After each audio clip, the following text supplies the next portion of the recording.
further up and further in.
I imagine that right now you're feeling a bit like Alice. Tumbling down the rabbit hole? You could say that. I can see it in your eyes. You have the look of a man who accepts what he sees because he's expecting to wake up.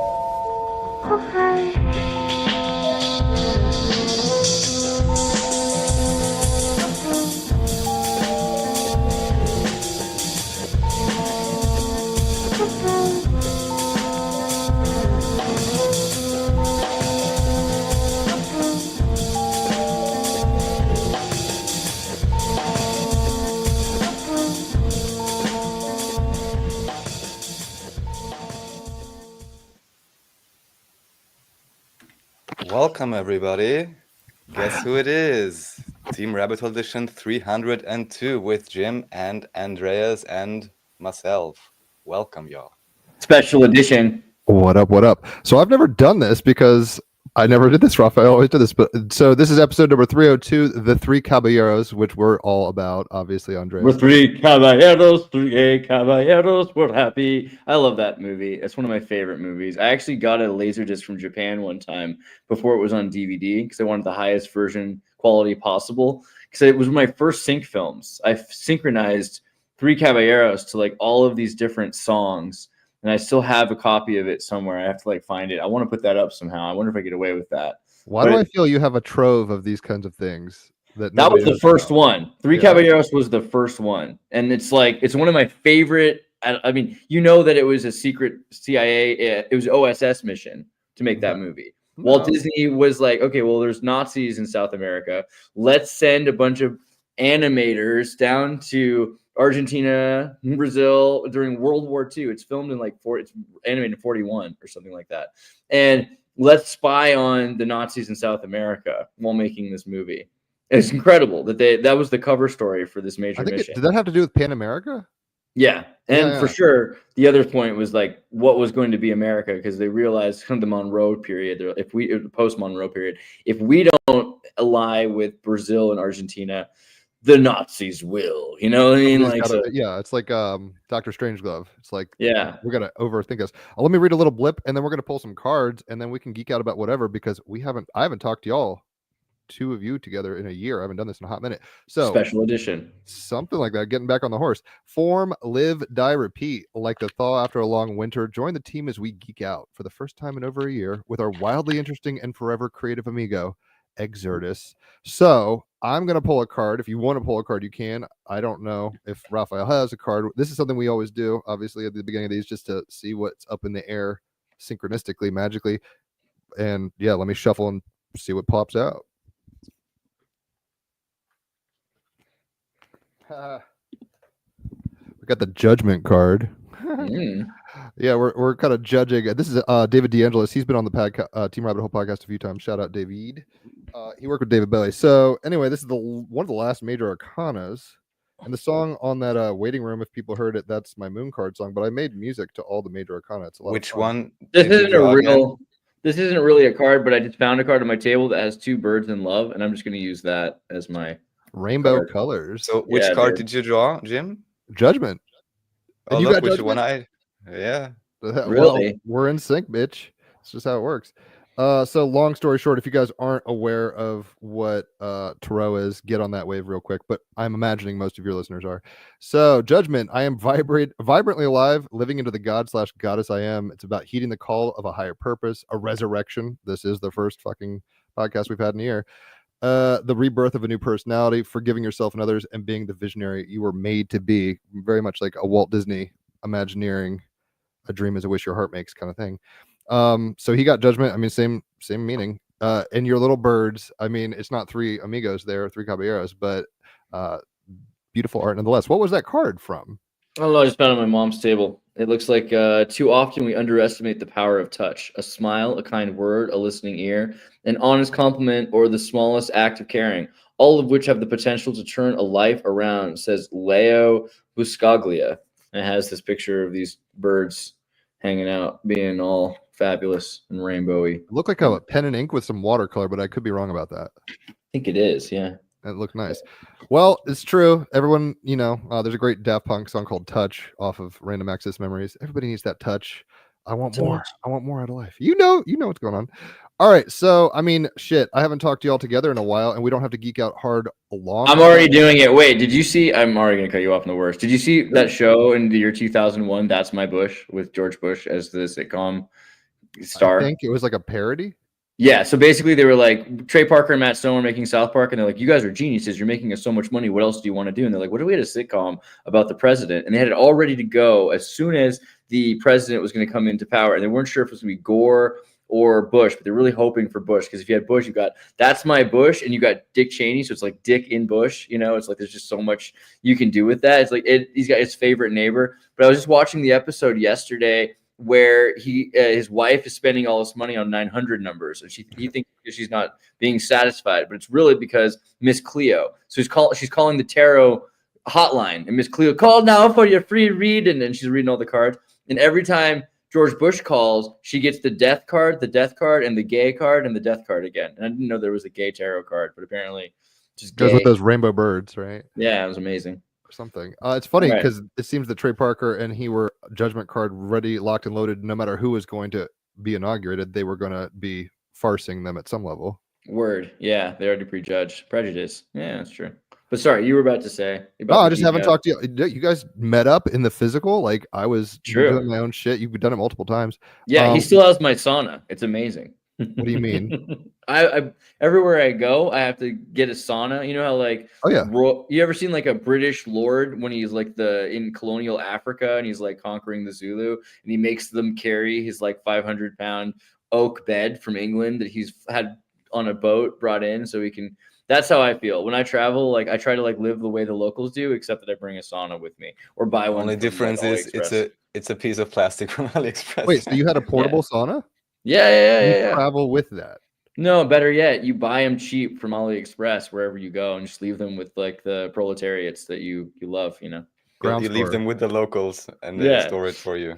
Yeah, that's a good. It's funny that you say that. More synchronicity. I just did a 3-day Crunch Fitness Pass, and the only reason it was free through the internet or whatever, and they have a sauna, and that's really the only reason I wanted to go. Saunas are clutch, dude. Everyone should have a sauna. I know that's like, it sounds like super first world, super privileged. When is clutch actually a term? I only heard it from you, Andreas. Is it like an old term or new? Old term. It's an old term, but it checks out. Yeah, Jim, did you ever say clutch when you were a wee lad? I don't think I said it as much as others, but I've said it before. You heard it said. Yeah, exactly. It's kind of a nice. Yeah, because it shifts things up a notch when you use the clutch. You know, it's very practical jargon. Yeah. So with the sauna, do you like? I mean, that's a dry sauna, like a dry heat. Do you do steam? No, it's a steam sauna actually. Okay. So what it is, you get this little box. I know it's like an ad, but like you put water in it, it boils, and then steam goes into this tube, and it fills up this chamber that you're standing inside. It's like, you remember how kids like used to vape, and you get bigger and bigger vapes until you have this douche flute. Well, finally, I just got myself inside of a vape. You know, you're inside of this giant vapor chamber, and you put eucalyptus oil or vanilla or geranium or rose water or whatever, like, you know, just like, so you're just like bathing in essential oils. Yeah, it's great. Opening up the pores, opening up the sinuses. It's I'm not sure which episode it was, but there's actually one where you can see literally Andreas doing the podcast out of the sauna. So I think it's the 6-hour stream. It's the 6 hours. Well, you were relaxed. Yes.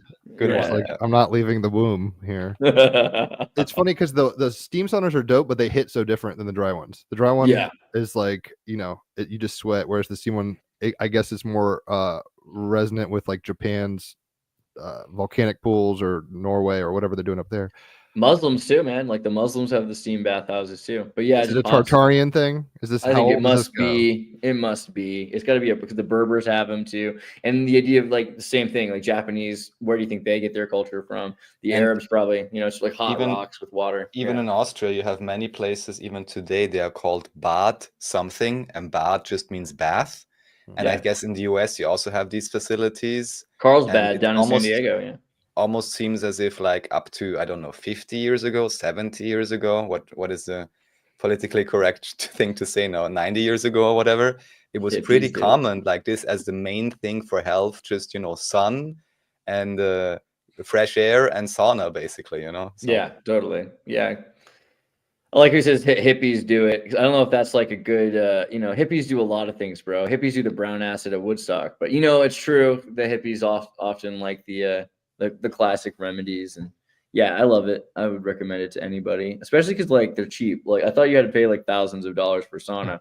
When I realized you could get like a pizza box and get inside of it, it was like cool, you know. Well, it's funny that he says hippies do it because I think of us all kind of as hippie-ish, but yet not. Like we're not sitting around in tie-dyes. But I'm literally wearing a child's scribbles. What's like, tie-dyes? You know, like tie-dye. Do you know what tie-dye? Did you know? Hey, Jim, who invented tie-dye? Let me tell you. Is it a CIA operation? I have no clue. Yeah, hell, of course it is. Of course it is. I thought it was Mandelbrot. I love the way that works though on this show, because it'd be like if we were teaching a Bible class and you weren't paying attention, you could just be like, Jesus. It's like that. Every answer is Jesus in church. Every answer is MK Ultra mind control in this show. So Ken Kesey and the Magic Trip, the school bus, when they travel. Tricksters. Yeah, the Merry Tricksters go across America from Acid Menlo tests. Park to New York on the acid test. And they bring a bunch of red, white, and blue American flag striped shirts and also paints and a lot of drugs, right? Because remember how it happened was he was in Menlo Park taking drugs in a research program because he was a valedictorian ventriloquist gymnast at Cal Poly or whatever it was, Stanford. I think it was at Stanford. So he ends up being told that the program's over, get out of here. And they walk out of the room, leaving him in the room with a box full of every psychedelic drug that had ever been invented. And Another just ground like, score. yeah. So that's what he's thinking. He's like, oh, wow, they're idiots. They left the drugs in the room. Whereas they're like, wow, this idiot, he bought it. He totally just took the drugs we left in that room. So now we can follow him across America and call the cops and tell them to leave him alone, you know? So anyway, they're taking the drugs, they're traveling, and they pour a bunch of paint into like really like not good paint, like the lead based and the Jackson oil Pollock paint. Yeah, into mud puddles and streams while they're on acid, and they drop and they wash their clothes in the paints. Oh my God. And they pull them up and they're like, whoa, they look so cool with the ink and the paint and the water stained into the shirts. And that was the beginning of tie-dye. I did not know that. Explain one thing to me, which is why I believe the only time I did this tie-dye thing myself, actually pretty sure, was with the Boy Scouts. You have Boy Scouts? Yeah, they're everywhere, I guess. I mean, they have Jesuit local groups and so on. They're more or less, connected to whatever else. But I thought that was a North American Boy thing. Scouts, I didn't know it was international. No. I wonder if it totally started even in international. America. Yeah, it could be not even from here. But I know like the DDR, the Eastern Europeans have pioneers programs. The Soviet Union had like little Lenin scouts and everything as well. And that seems like the coolest one. From everything I've seen, the Lenin scouts really did the most, because a big part of the Boy Scouts is to do these community projects that benefit your community. Well, who does that better than Leninists, So wait, is the Leninist thing like, I mean, it's not like a Hitler Youth thing where they had but it's a Leninist youth thing, So it's like survival skills and then like social payback. Yeah, like everyone goes around. Buttercream gang. Like I think 30s Germany gets a bad rap anyway. No, I'm just kidding. But like, I mean, it does. And like the idea that these little kids walking around recycling were the problem, that's not really the problem. So if that continues on after the war, that's fine. Like you don't want people dying, but like you do have to have kids being educated in caring about their civil discipline and cultural formation. Yeah. So in the Soviet Union, they really pushed for Leninist scouts, these pioneers, right? And I think you can think of that word like pirate versus pioneer, right? That's kind of where it's at. Like instead of these gangs of kids, we needed positive community gangs. And this is really, I think, the best example of why the Boy Scouts and why the pioneers exist is the Second Amendment. Because the Second Amendment, it literally says a well-regulated militia being essential to the liberty of a state and against the tyranny and oppression. I mean, that's why you need falls to on have the civic duty of making that training. Yeah, so if you're training kids and you're giving kids the opportunity to learn how to protect their community and to help their community, and that's what their accolade is. Like, are you sure that you succeeded at your job? Did you really become an Eagle Scout? What were the qualifications? Well, 250 hours of community service. Did you build a park bench? Did you, mine was a BIOS software project that I did to make a server at our Were you school. a Boy Scout? I was a Boy Scout. Okay, so 2 out of 3. I was not a Boy Scout. I didn't fuck with that. But okay, so you guys like no scouts. Well, lucky you. You probably never got touched in inappropriate places. No, me Most neither. definitely. I heard some bad things about the Boy Scouts. I think for the most part, I never heard anything bad happening to any of my friends in the Boy Scouts. But that's the thing. The Boy Scouts got kind of just destroyed by both sexual harassment lawsuits from child molestation and then eventually transgendering. Transgendering was when finally it was over. I want to build like a Mormon Boy Scouts anymore. That was like Kaleidoscope Scout. Which is like, to be honest, fine with me because there were better groups anyway that the Boy Scouts ran, which were like the Explorers Club kind of thing. What I would like to do is build a group called the Ibex. And it would be like the ibis Egyptian, like take it to a further bird place. I want it to be like Egyptian Scouts. Yeah, those Scots, those Scouts. I think that's the way Scouts. to So do it. just to let everyone know, if you want to do a proper career progression, what you do is you first become, however that works exactly. I mean, Andreas said a few things now. I never had a bad experience, but I was only there for a few years, and it was like an Austrian small Viennese local chapter. But anyways, this guy apparently became the leader of the World WOSM or whatever, like World Boy Scouts movement. The And then WASM. exactly. And then he was appointed as Assistant Secretary General for Youth Affairs. So that's how you move up in your Yeah, career. for real. Actually, Looks like a if you're- puppeteer. fun fact for most of you, if you were a Boy Scout and you became an Eagle Scout back in the early 2000s, late 90s, you used to get a letter from the company, like, hey, do you want to join? So Do you want it to take was- the acid test? Yeah. No, it's surreal though. Like I don't know much about that history, and we don't have to harp on it too long, but it seems like every culture has a rite of passage. I mean, it's just like, go to the woods and find your spirit animal. At some point, nationalism and kind of like this kind of identity of like post-Grecan states maybe became like, we need to do it for our tribe in a particular way, which is where you get Boy Scouts and stuff. I was gonna say Disney kind of did that. It seems like they initiated people into a way of thinking for cultural awareness at some level, even though maybe some of it's nefarious. I don't know about all that. Mickey Mouse Club was totally a Boy Scout Rosicrucian idea, and it was even broader because it was like, well, everyone can self-identify as part of the Mickey Mouse Club. There's kind of a way that you can be verified and acknowledged, but it's sort of a Mason at sight version of the Boy Scouts. Like, are you watching it from home? Did you understand it? How much are you doing? That was more a personal thing with the Mickey Mouse Club in the Right. 50s. But what I remember now in the Boy Scouts, so Andreas, you were in the Boy Scouts as well for some time? Yeah, totally. Became an all the eagle. way. Okay, because so what they have, aside of course from the logo, which not suspicious at all, the fleur de lis, which I forgot Yeah. again, it has Like a bee 100 or something? million, It's the B. 100 million Yeah. references.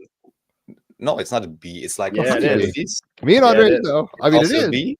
Yeah. But anyway, so I just remember that we had these cards, and it was also like kind of affiliated with the church, but it was kind of funny. I only went to the church with them 1 or 2 times, and then the priest, or how do you call him? Yeah, he was giving the body of Christ or whatever, this piece of, what is it even? In German, you call it Oblate, which is just like a piece of, Blotter. yeah, more or less, but there's nothing on it.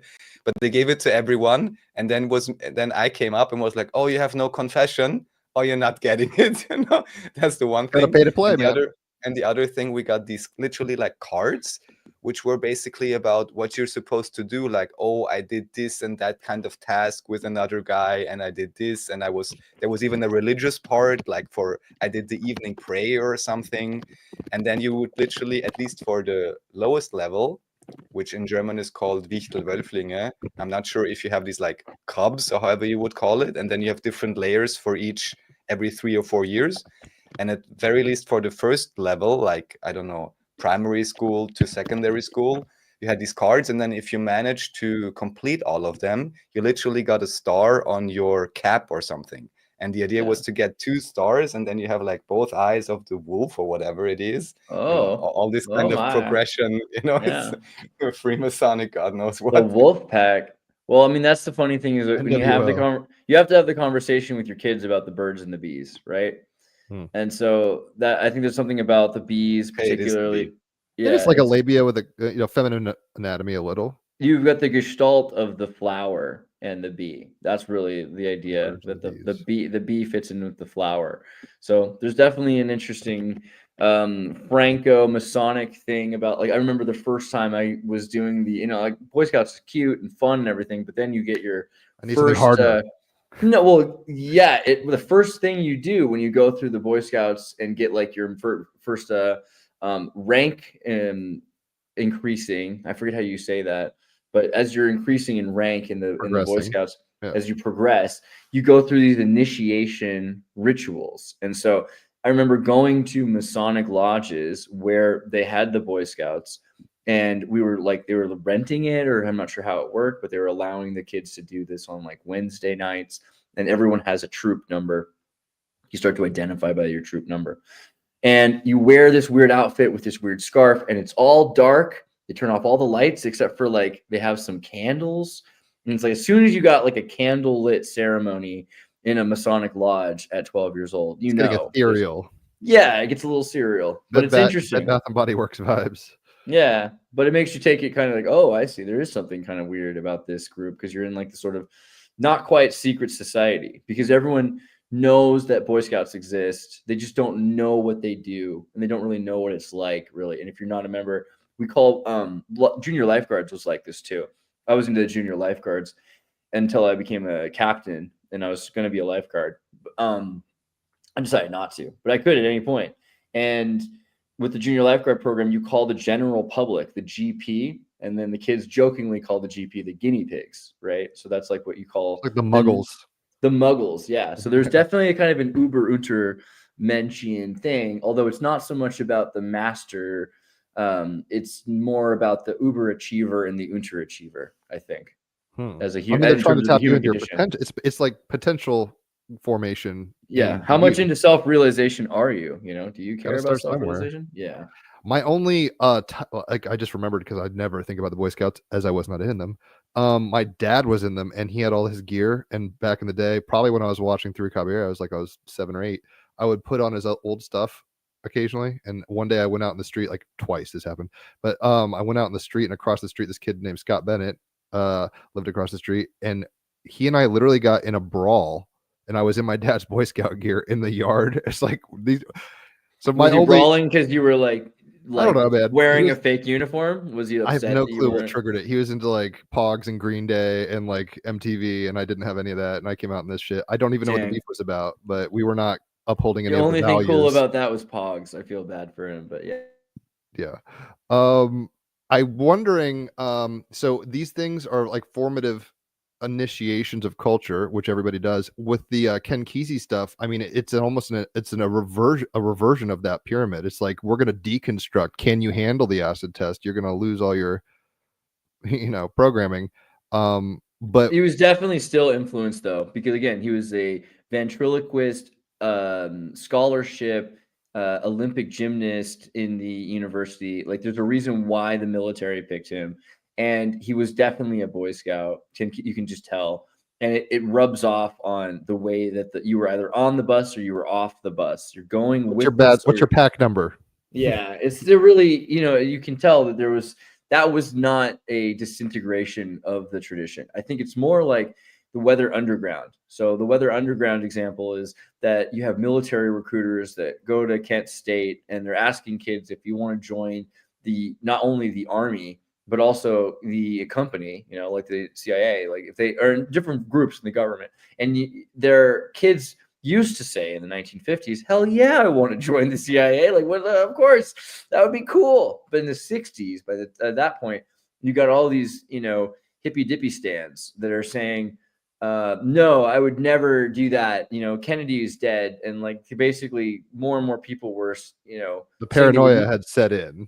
And cultural reactionary zeitgeist. So people thinking they didn't want to be part of the military. And so I think a lot of the recruiters were like, this is very interesting. And when they were told, to inform the government on what happened those days, they'd say, yeah, no, we had a problem recruiting. A lot of people said they didn't want to join an organization like ours, and they said they would rather join an organization that was antithetical to ours. And so what do you do with that? Any other name kind of thing. It's just so you create the CIA creates the Weather Underground. They recruit the same people they were going to recruit anyway. They happen to be more interested in Marxism, so now they train them. That's the irony, is like the CIA interact with Marxists and are run by neoconservative Marxists. So they understand Marxism far deeper than anyone else do, so they can create the Marxist alternative.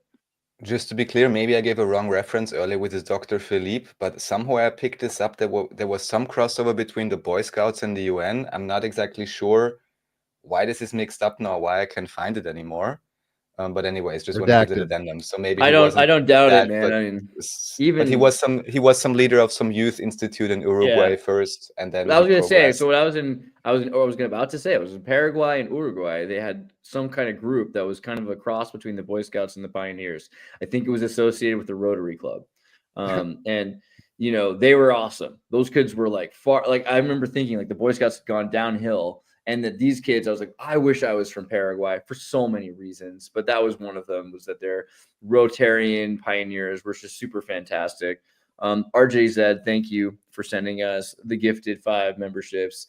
Rather sending it to our audience. Anybody who sees that, you know what to do. Grab yourself toss me one of that. I don't think I'm a member.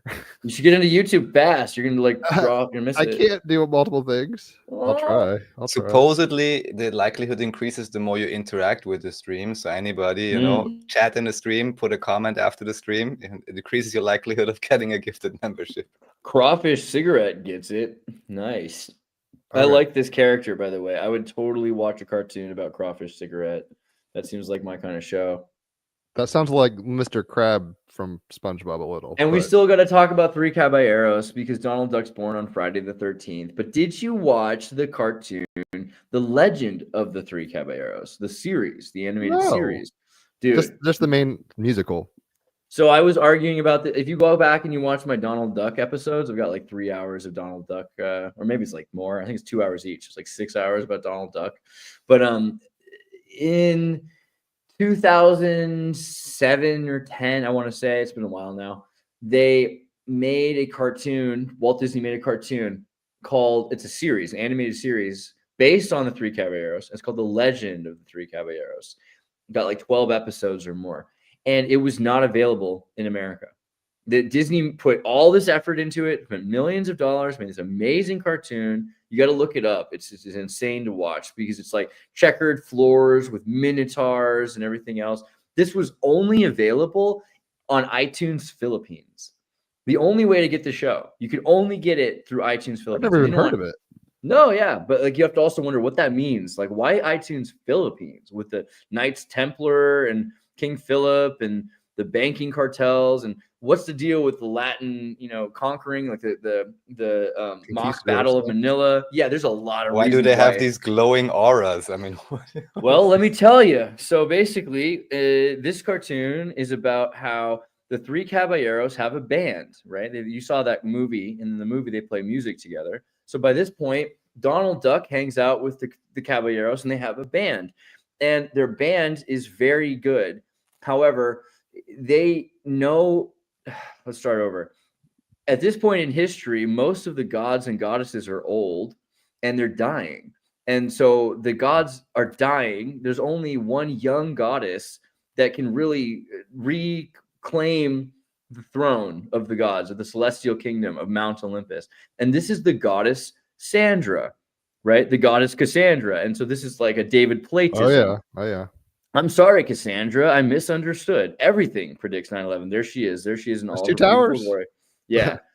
So, but go back a page because there's a villain. See, there's a villain. One more back. So this is the villain. He's like the aristocratic Nazi mustache, Yeah, he's a nepo baby, just like you said. And this nepotistic idiot happens to have a serpentine, I want to say like a magic staff, but it really reminds me of that little pony that little kids ride around with a head on a stick, Yeah. And this staff talks, and the magic staff is really in charge and is using this nepotistic aristocrat who wants to have power because this staff is all powerful, but is also kind of impotent because it's just a staff, right?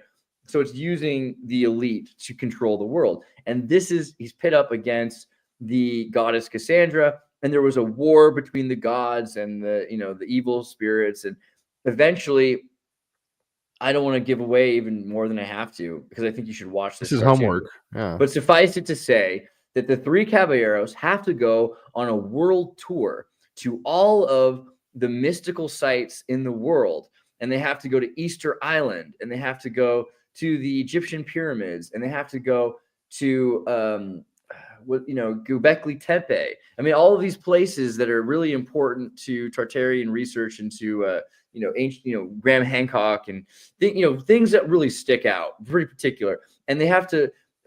You'll see if you watch even just the intro to the cartoon, they're running on a Masonic checkerboard floor from serpents. A big Disney thing. They tend to throw those out there. This might be the most esoteric, exoteric cartoon that Disney ever made. So it's esoteric, but they show it off and they make it very clear. And I think there's a reason why they didn't show it to people in California and they only wanted it in the Philippines because it's just the deepest education in the Illuminati symbolism that Disney's ever. It's like, wait, there it is. There's that staff. This cartoon is about 10 degrees too over the top, you know? Raphael was asking why they're glowing. It reminded me a little of JoJo's Bizarre Adventures and their stands. I don't know if you know about that anime. Well, I don't know if I was very clear, but they're glowing because of the goddess Cassandra. They're given these like supernatural powers. This reminds me of this. I once saw this, like, I don't know, 40s Disney, or maybe it was 30s originally cartoon, because of the villain. And back then, the villain apparently basically looked like a racist caricature, you know, with a big nose of what you would call, for lack of a better term, a Jew. And here, so who is this villain supposed to be? Just like what is an aristocrat? He's a goose, it looks like. Totally. Is he a goose? Like, that's a goose bill, right? Well, you have to remember that all of the birds, all these birds are dragons, right? So all birds are dinosaurs. Technically, they're the non-extinct dinosaur. Magic says they're going to make us, hopefully me, a staff from bamboo and decorate it. I do want that. Let me know. Talk to me. Hey, what's up, Julia? We love you too. Thank you very much. Dope. It'd be cool if that staff had the guy from Church of the Subgenius head on it instead of maybe that evil reptile, but whatevs. Right. It would have been better to be Bob Dobbs. But I think look how hot Cassandra is too. There's just like, it's so out of place. It's like, I love it. What's the lady, the superhero? Not Superman. She's got the whip, the lasso thing. You mean Wonder Woman? Yeah, she looks like Wonder Woman meets like Mercury or something. It's very, because the Mount Olympus and this whole thing. The thing that's interesting to me about you choosing Cassandra is that Cassandra could predict the future and tell people what was going to happen, right? But they could never understand her or believe her. And so that's why I think this cartoon is amazing, because they're like, look, we can tell you right now, directly, blatantly, point blank, what's going on, and you won't get it. We're going to tell you what's going to happen because we make it happen. Unfortunately, it was just, I don't know, fortunately and unfortunately, it was just so vividly, lucidly clear what they were saying that there was no way to miss the context, I think, if you were slightly, above 70 IQ. So that's why they just decided privilege. We're only going to release this in iTunes Philippines. However, I looked recently on Disney Plus, and it is now finally on Disney Plus. It's not recommended. You have to look for it. But if you look for it, you'll find, if you know what to, out of sight, out of mind, but in mind, in sight. So what's up? I think there's a lot of symbology with purple and evil for some reason. It seems like that bad guy was royalty. I think is a big part of it. Any thoughts on that? I know that purple's hard to get. You had to Justin Bieber wore purple. I think they always. Yeah, you go on, Andreas, but I think like the primary characters they want to put forward in a high position, they usually dress them in violet, no? I think there's a lot of things you could say about ultraviolet, but I was thinking about literally if you go with what Jim was saying with the snails, that you have the land and sea power, because it's the coastal sea snails from the Mediterranean that make that purple dye. So it's the people that were blessed by the naval powers, like the traders that go from one port to another port, that cross and connect one land trading with another land trading. So this is the true globalists are the purples, right? So that's another club. It's like if you've got the shipping and you know how to communicate, unlike Cassandra, you can get the purple dye. It's a very good. You got the Minotaur labyrinth or something like that. Absolutely, yeah. And they have to play music to waken up the Titans. That's another aspect. So they go to Easter Island, and then it wakes up the giant stone heads. And Donald Duck is just this, like, he's in a band. He's like a normal guy who's got problems, and his girlfriend and him have a hard time with the relationship. There's something also about the primary colors, red, green, blue. Yeah, these are the primary colors. Yeah. There's a lot to this. And what are the caballeros? What does caballero mean? Do you know what that word means in Spanish? No hablo. Cabel is horse. So caballeros are horse riders. So this is the legend of the three horsemen of the apocalypse. The fourth horseman is, I believe, Cassandra in this. Or the viewer. It's like you're getting, or perhaps you. Yeah. The missing color. What's up with the different types of birds? Donald Duck is a duck. You were saying something about his birthday and shit. If you want to rant on that, that's cool. Oh, just what are the other two? Friday the 13th. So Friday the 13th, he's a Rosicrucian Demolay, and so that his birthday represents the death of Demolay, right, and the beginning of the night, the Knights Templar becoming the Freemasons. It's all about Friday the 13th. The Brazilian and the Mexican bird. I think you could say that the Mexican bird has to do with Maximilian Franco-Mexican imperialism, right? The nobility of Mexico. People don't think about it, but Mexico was really a royal Masonic French empire state that we crushed, right, in 1840s with Polk. And Brazil, similarly, Brazil is one of the most important the power of Portugal is Brazil. Like eventually they moved all the power out of Portugal into Brazil. So he's this sort of tranquil character, Jose. There's a lot. I mean, there's a lot names. I forgot their names. I was like Jose, Donald, and who? Oh, I forget the name of the Mexican duck. Let's see, Three Caballeros. That's not racist, guys. Trust me. He literally is a Mexican. He's got the sombrero. Rooster. And the other guy looks like kind of a vaudeville. Panchito. What's that mean? Panchito is like Pancho, but little Pancho. Yeah. Little dude. Interesting. I mean, I always know you're a Disney kid like me. We got MK Ultra on that. It seems pretty hard, but yeah, for sure. But I have no right. I have a t-shirt. I wish I knew that we were doing this. I have to ask Jim, because this is only because Andreas, brainwashed me with this, and I still have to watch the whole series. But still, did you see the original? I still don't know how to call it correctly. Disneyland TV, that like 10 or 12 episodes, and I'm always telling everyone now you have to watch this because it's like the cultural New World Order from 1958 or 1960, a new cultural reset. Because if you watch it, you feel like you've already seen it. It's not because you've seen it, but because all the tropes used there are tropes then later used in all kinds of fantasy and anything else. So it's crazy. I've never even heard of it. I've never been to Disneyland. I've been to Disney World a bunch as a kid, but never the West Coast style. So it's just a TV show. Yeah. And it came out when? 1960, I guess, or 1958. Well, it's 55 to 64. Those Von Braun years. So what happened was, right, so 1955, Disneyland didn't exist yet. So Walt Disney wanted to do it, and he started working on it, and it took a lot of grace, a lot of blessing to make it happen. So you have to also remember, Disney started out making movies, not distributing them. So they distributed their movies through RKO Pictures. And eventually Walt Disney built a company called Buena Vista. Yeah. I lived in Buena Vista, and they had the same font as the town. Disney didn't own, Walt Disney didn't own Buena Vista. I mean, he did, but what he did was his kids were like 10, 12 years old. He put it in their names. So he was paying his kids. By the time they were out of high school, they were multimillionaires in their own rights. Shell company. Yeah, their shell company. And they also, one of the first things that Buena Vista is known for is animating their own series, Rocky and Bullwinkle. So Rocky and Bullwinkle was animated in Mexico. And it's really fascinating. I can feel that vibe now that you say that. Yeah, and the more you look at it, the more fascinating that is. They make a show about kind of Great White North in Canada and these Pennsylvanians, etc.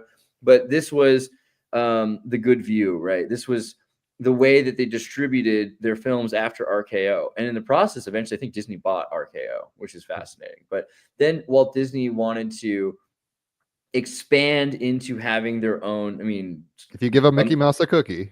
Yeah. You want to build like not just a studio, like a big studio, because everyone in Walt Hollywood, you had the Paramount studio. MGM, yeah. So Disney wanted their own studio. But they thought, what would be really cool is if you could, because people love these things, make it into a thing where people visit it. And then that just got bigger and bigger of an idea until you get to Disneyland. Disneyland, he looked at all these other parks and what people do in parks. Like, what we could do is really build this around the German beer garden, because the German beer gardens in America used to be the biggest thing in Missouri. You go to Michigan, there were the Christian cults, the House of David had this crazy. You look into the House of David, by the way. A celibate, long-haired, bearded group that made alcohol for Al Capone during the Prohibition and had a beautiful beer garden. Disney went and bought their micro trains. There was these Germans that came to be part of this Christian cult that thought the apocalypse was coming, and a lot of them were engineers, and they built micro trains. So Disney took all these ideas, and he also bought the monorail, and he was getting ready to build Walt Disneyland, but he didn't have it yet. So what he did was he made a show called Disneyland.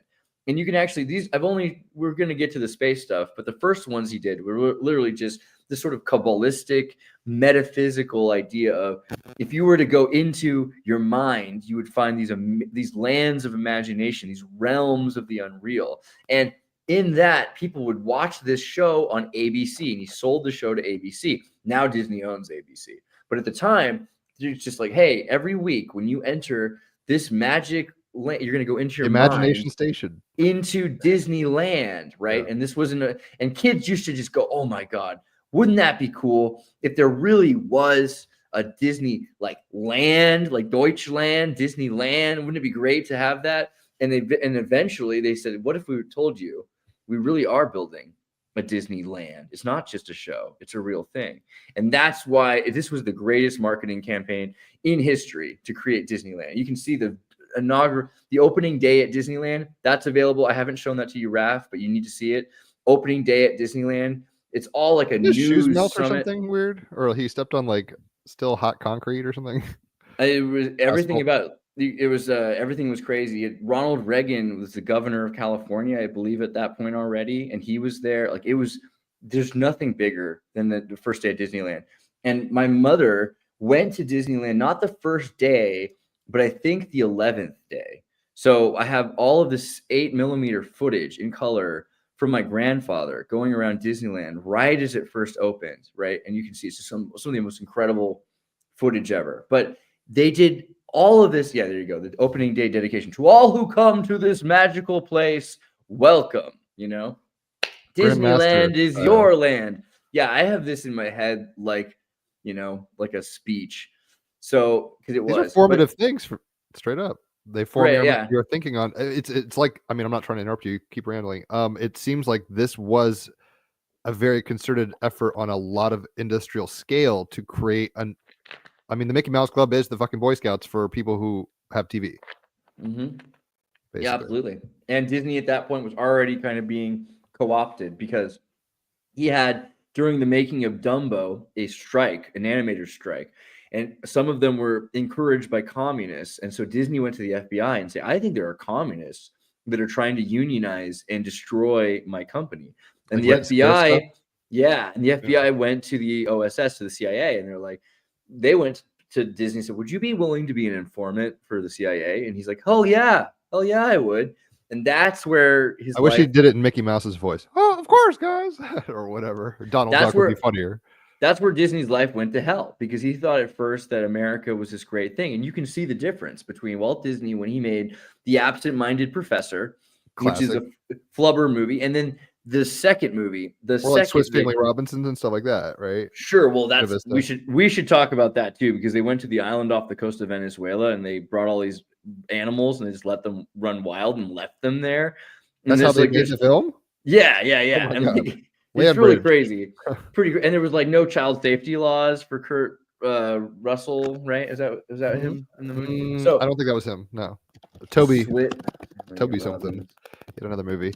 It's one of those groomed kids who was just churning it out for a minute. There was a good 5 years where that kid was in everything.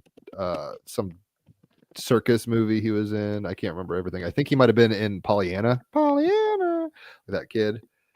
Oh my God. What's his name again? James MacArthur, Tony Kirk, Kevin Corcoran. You're right, Kevin Corcoran. I don't know why I always mix him up with Kevin. Yeah. You're forgiven. So, no judgment card here. But before Swiss Family Robinson, we were talking about Nutty Professor, Absent-Minded Professor, which is the original Flubber movie.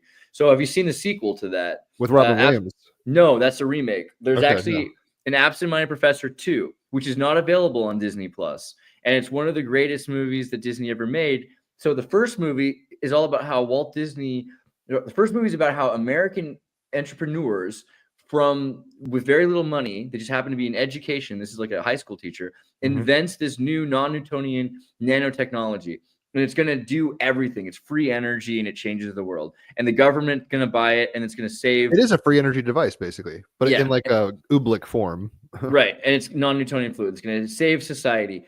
And it's a happily ever after. Well, the second movie is after Walt Disney's been co-opted by the CIA.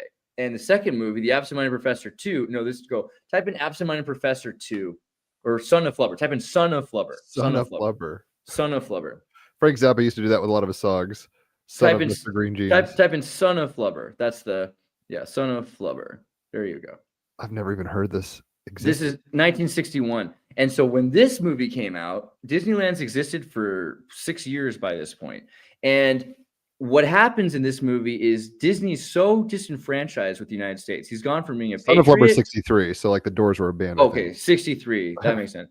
So he's gone from being a patriot to a critic of the United States government.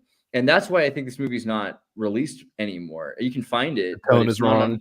It's not wrong. It's actually more right, but it's not something that America wants to push. So in the Son of Flubber, they are waiting for their check from the government, which never comes. And the government says, we have to properly figure out the value of this thing. And it's a nanotechnology. It's a futuristic technology. We can't have it released to the public. So you can't sell it to anybody else. So the government locks it down and won't give them any money. And they're destroying this guy's life. And it's exactly what was going on with engineers who were inventing anti-gravity technology. And so it's all about how, hey, Americans were building solutions to our problems. But the ingenuity is being snuffed by the bureaucratic government, which is this un-American American government. And that's why. And so Disney goes from being like, to all who come to this magical place, happy place, welcome, to we need to secretly build Disney World without telling anybody. And we're going to pay people to use fake names to buy a bunch of land in a place that no one's ever heard of in Florida. And we're going to buy 50 square miles. And then we're going to just release it to the public. We're going to tell everyone at once. We'll tell the government the same day we tell Billy. You know, everyone's going to find out. And Walt Disney died 2 months after announcing he was going to build Disney World. That's 2 months. That's a thing, probably. I believe so. Yeah, it sounds like it.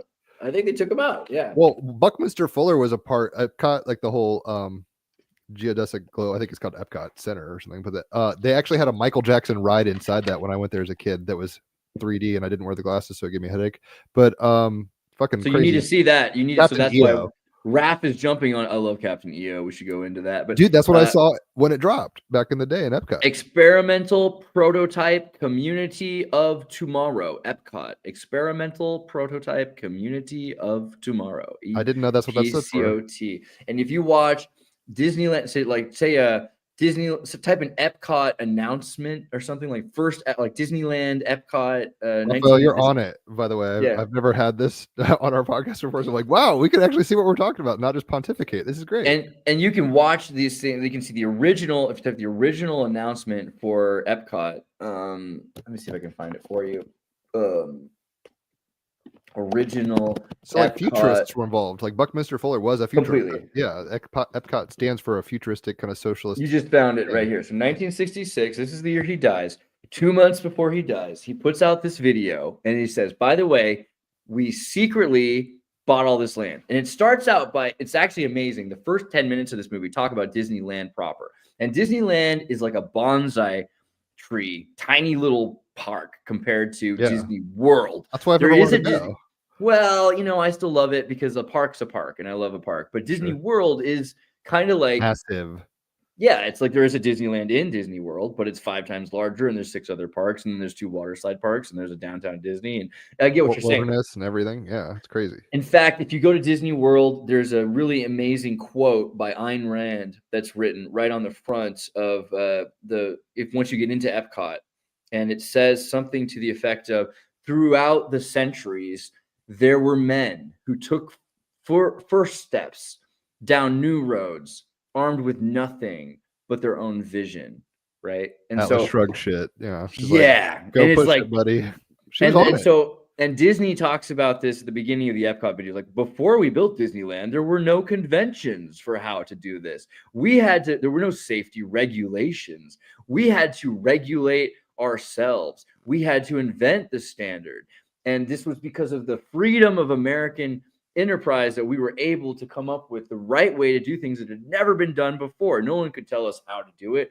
We had to come up with the way to do it. And so now that we know, because we succeeded at this smaller thing, like the proof of concept was Disneyland.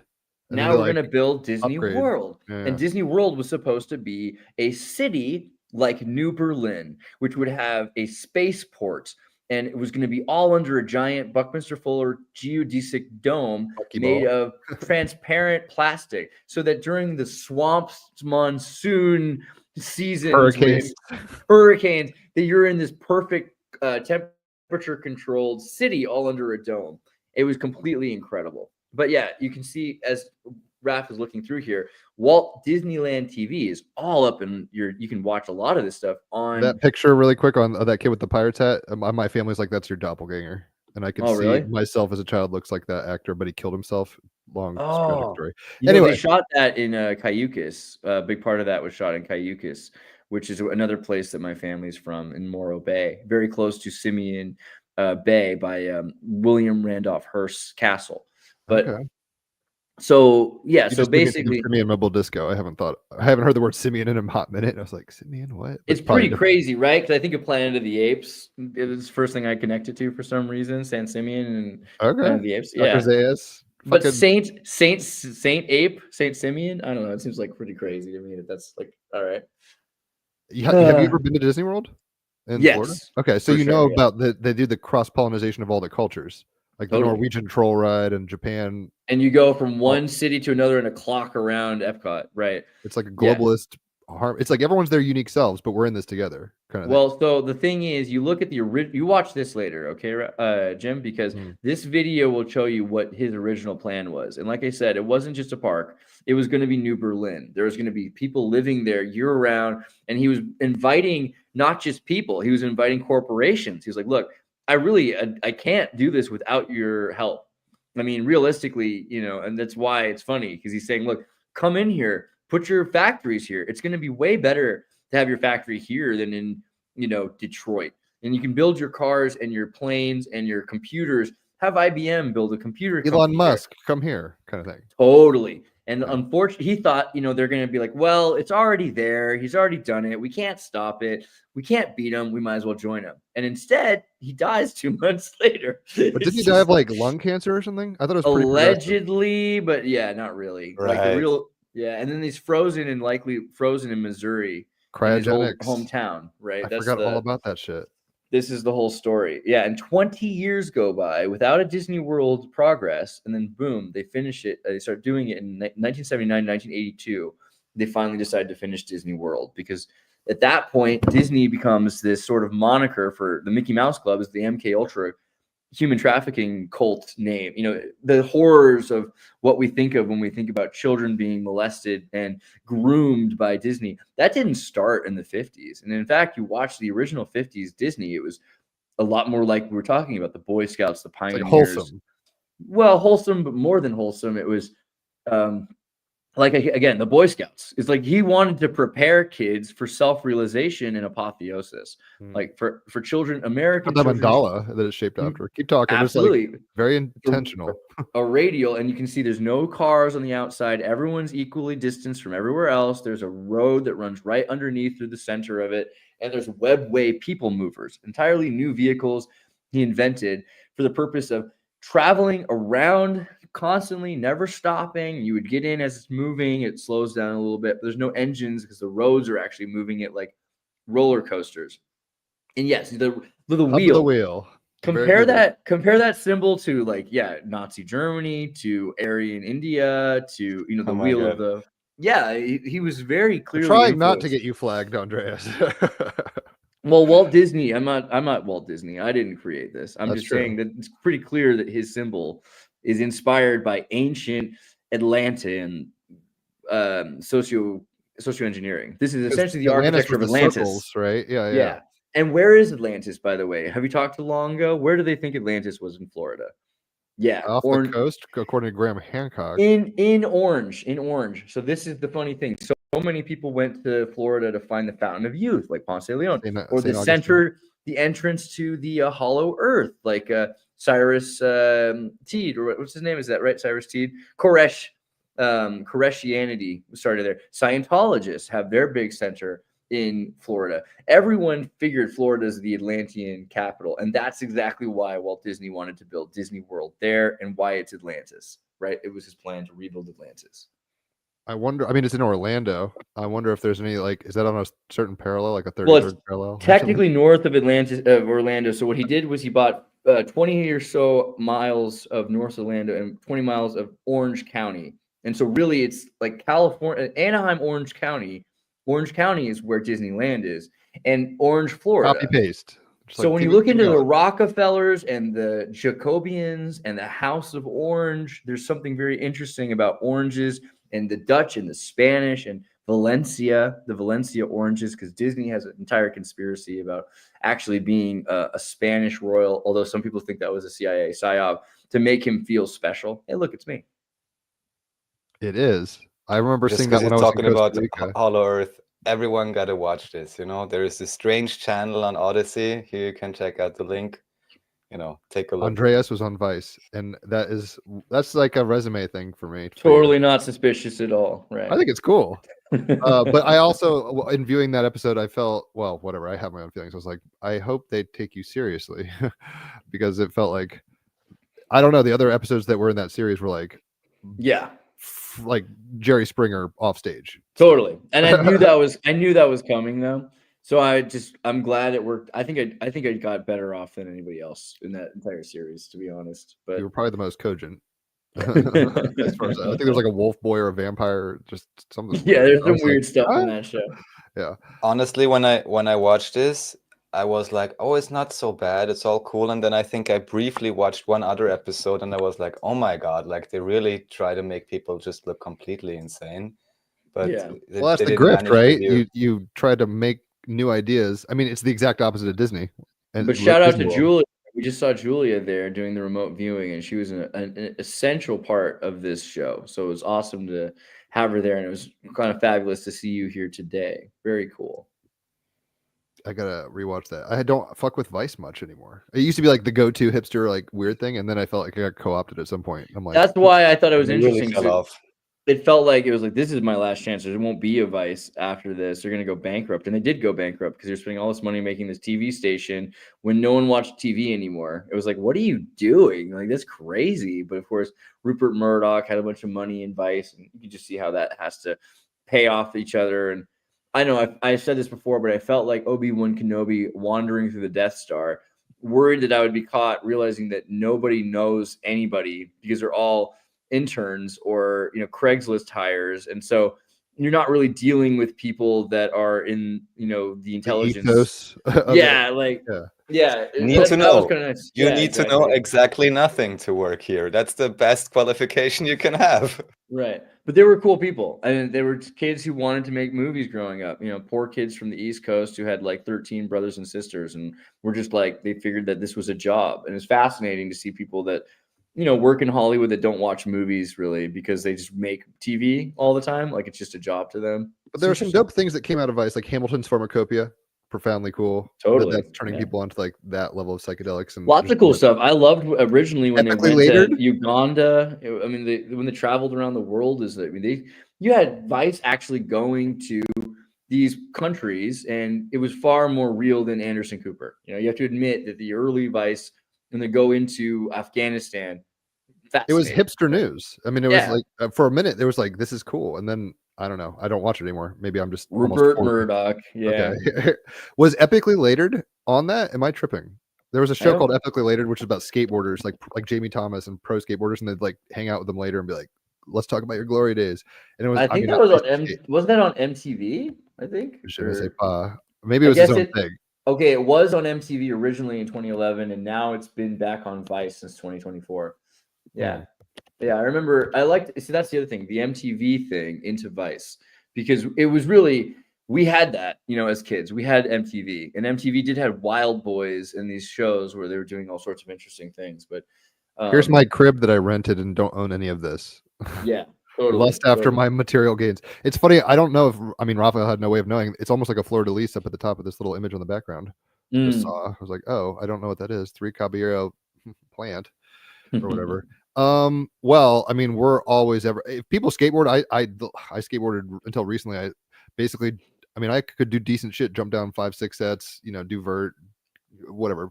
ollie high decks and shit. But basically, I was at the skate park in Buena Vista, Colorado, Buena Vista, and I hit a rock going really fast, and I fell down a ledge. It's like Ooh. 5 feet, yeah, and I hit my neck, and I haven't my really ever God. gotten concussed, but I was gonzo, and ever since then I haven't gotten on a board. But to all you skaters out there, if you do skateboard or you care about that kind of subculture, the Bart Simpson vibe, that's a great place to go. Just kind of watch history of it. Magic was talking about Vice was funded by Al Gore. Fun fact, another one of my suspicious backstories, when I worked for Current TV was also financed by Al Gore. And that was an accident I ended up finding by working there because I was at Burning Man in 2007. And I met these guys. I went in through Burning Man. I saw that they had this giant, kibbutz looking tent with air filters and computers, like $5,000 computers, like 20 of them all set up. And they were doing all this video editing. I was like, wow. Yeah. I was like, this is incredible. What are you guys doing? And they were like, well, we're doing like Current TVs here, and I was like, wow. And so I asked if they like your aura. They're like, they did. come on board. And basically, and also because they didn't know how to use certain kinds of codec compression systems, and there's all these different people had all their own different kinds of cameras, which was a bad idea because every camera back in 2007 had a different compression scheme. And AVC HD was this new H.264 thing. So I had to get like the Swiss Army codecs compressing software for them to Boy Scout software. Yeah. And they were like, okay, you're cool. So I worked for them for a while, and I was like, wow, I'm going to get to meet Al Gore. This is crazy. Like I'm going to meet Al Gore. And I was like, when's he going to be here? And they're like, well, he's going to be here. He's going to be here. He's coming. At Burning Man? At Burning Man. Oh and I'm my like, God. that's incredible. That's incredible. Like, and I started looking into Al Gore because I never looked into him before. I was like, wait, so what else does Al Gore do? Oh, well, he's part of the board of a lot of companies. Apple, Google. I'm like, wait, companies that compete with each other? Weird. I'll let you know that literally in school, I heard now what they watch in school is this Netflix documentary Beyond the Curve, to bash any earthship research. Course, but what I watched in school, and I think it's also because it kind of became into the curriculum, exactly, Inconvenient Truth. Yeah. And all that I know is 10 years later, some other people looked at it and they still couldn't find the hockey stick, but it's just amazing. And then people wonder, how can things like, did you have Fridays for Future in the US even? Or was it only a European thing? What's it called? Fridays for Fridays, Future? FFF, never mind that it's a 6 or whatever. Fridays for Future was like this big movement, and it still exists, kind of. I'll pull it up in a second. That's funny. Which Wait, was you said F basically, is 6, you mean? It's 666, basically. Yeah. I just did the math. I'll pull it up in a second. But this was basically people going to demonstrations, and even from school, ever since Greater, Tuna Fish came out, and all the children went crazy. And it's understandable, because if you get force-fed things like Inconvenient Truth or whatever else they have these days for years, of course they're like, oh my God, in 2 years we're going to burn up. Yeah. And even back then, I literally knew a girl. She was probably literally, let's just say, not very mentally stable. And she was literally worried that if we're not going to do all of that, in 2-3 years, we whatever, so day after tomorrow. Amazing. It's funny. Yes. I was just thinking about it because I remember when, we were in Iraq, and George Bush, Dick Cheney, they created some sort of a thing where if you bought a Hummer, you could get $250,000 tax write-off. So everyone was buying Hummers who knew about this because they could get free fuel for their Hummer for like 4 years. All these people who are like Hummers. Yeah, but even my uncle, I knew people that were in California buying Hummers because the gas was for free. Because if you knew how to do it, you could literally get all of your money back for the gas, Loophole. And nice loophole. It was a crazy loophole. And because of that, I remember thinking like, wow, this is crazy. Like, why are you guys doing it? And because I had learned from the Bell Labs series from the 1950s about energy crisis, and I was already indoctrinated, you could say, because of Walt Disney, watching the same stuff that Raph is talking about. These programs, the Disneyland TV programs with Werner von Braun and everything, they predicted the propaganda that we would see 50, 70 Even Project years later. Bluebeam. He's like the final boss is aliens. Right. So I was already concerned, and I was like, a Hummer's a bad idea. But by the time Inconvenient Truth came out, I was already aware of shale and all these different kinds of fuel, and that we could be using, the hydrogen fuel cell, because I'd met a guy from Germany who worked for Deutsche Ford who had invented a water-powered car, actually, who died. My mom had met this guy, and with her friend, they had gone traveling in Europe, and the guy had in the 70s, shown her some of the designs that we're working on. She had no idea really what it was all about, but was fascinated by the fact that the car could run off water and was just waiting for this technology to come out for 20 years. And finally the guy was like murdered. So I always knew that there was something else there. All of a sudden, everyone I knew who were Bush conservative Hummer drivers watched that Inconvenient Truth and were just instantly, it was like we'd always been at war with Oceania. They just completely switched their ideologies based on that documentary. And it just blew my mind because Al Gore and his nuclear submarines with his, he uses more energy than just about anyone on the planet, right? And they asked him, like, all right, if you're so sure about this, can you make a pledge to use less energy? And he's like, well, no, because, the difference is I use green energy. I pay more. A helicopter. I pay more for my energy, so it's totally fine. You're like, bro, you realize that Occidental Petroleum was run by Herbert Walker Bush and Gore Sr., like they were buddies. They're butt buddies, So he's highlighting The Day After Tomorrow. That's a terrible film. No one really should watch it. But the premise is essentially like, global warming catastrophes hit New York and everyone's Even fucked. think about it. It was fun. coincided with the terrible. opening of Day After Tomorrow. I think I even watched it in the theaters back then or whatever. Yeah. What a weird But, it's like, coincidence. what? Weird. Yeah, right. The Al Gore Mickey Mouse Ear Club or something. But the So just irony with briefly, that. Oh, go ahead. Just to Arlo. let you guys know, so Fridays for Future, I mean, supposedly there were also protests in the US, but look at this. Maximum number of school strikes per country because everyone believed that Greta Thunfish sitting there with, her Swedish sign or whatever she had, never mind looking into her family background or anything. And this became the huge movement. And literally, children were missing classes. We can now question how much would they have learned in school. But anyways, then just like as an excuse, and at some point, even the teachers or whoever else gave them time off to go there. And then it was a huge, discussion whether this should continue or not. But basically, making young individuals go insane Look at about, your how should I hometown. say, It's black. questionable science, Yeah. and especially the conclusions of it, which is, solely focused on CO2, which is basically, what we're breathing out. So, It's on the Ides of CO2. March. They did that. Beware the Ides of March. Wow. Interesting. It's Ides funny. of March? Yeah, it Where says you see on that? the global strike on March 15th, 2019, gathered more than 1 million strikers and wherever, blah, blah, blah. Right. Wow. It's a Wow. Shakespeare illusion if y'all don't Indeed. get it. You guys, I know you guys get it. I actually just made a playlist for March called the Ides of March. So Well, damn. And I think sync it up. yeah. One little thing for me, and we could talk about whatever. I mean, we tend to flow pretty well here, but during it couldn't have been The Day After Tomorrow because that dropped and it said 2006 or 7, and I was in high school when this happened, so this was before that film dropped. But basically, I was in a variety show house band. We played Peaches and Regalia by Frank Zappa, and they were like, "You guys are good, so just be the house band." And I was like, "Okay."